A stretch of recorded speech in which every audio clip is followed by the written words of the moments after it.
welcome everybody, Bobby Ludlam.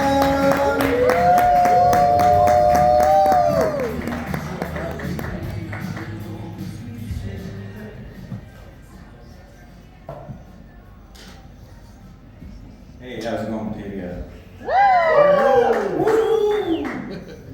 They asked me to read this thing before I start. The views and the opinions expressed are not necessarily the views and the opinions of the Comedy Vault. In fact, they may not even be the views and the opinions of the comedians themselves. Now that that's out of the way. I only play tag with non-binaries, so I can call them it. I'm really glad this war in Israel-Palestine thing's over. Thank God, right? Finally make some fucking money. I've been making black lights in the exact shape of the outline of the country of Israel for a couple of years. And I was going to sell them at blackisraelites.com until all this bullshit started. My name is Bobby Ludlam. That's a first of Bobby, that's the last of Lima Union, Delta, Lima, Alpha Michael. Any cops in here? No? Alright, good, because I'm 1017, which is for sure clear to book. The police, they have their own sign language. One hand over the body cam is the universal sign for resisting arrest. I just moved here from California because I was famous in California. In California, all the cops knew my name, even though I can't fucking phonetically spell it tonight for some reason.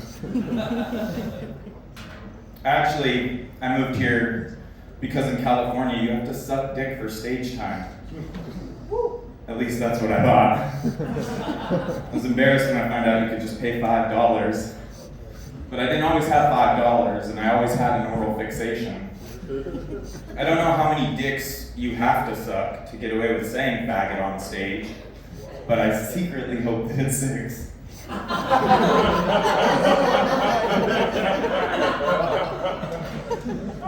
I was adopted twice. The first family must have fucking known. I was adopted by a man who was born in Dallas, Texas in 1921, so I was raised racist. We were also really poor. All of our sheets had holes in them.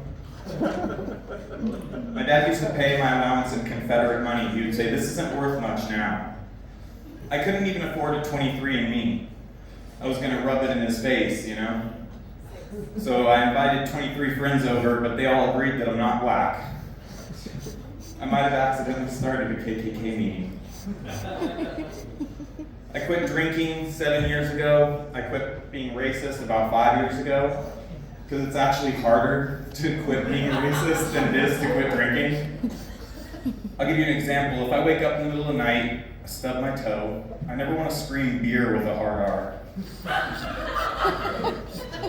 I know my jokes aren't racist because I write them all on a whiteboard. And right before I start, I draw a big line right down the middle. And I use a black marker, and on this side, I write every racial slur that I know.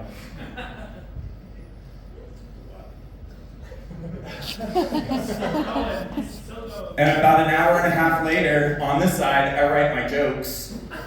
And they never cross the line.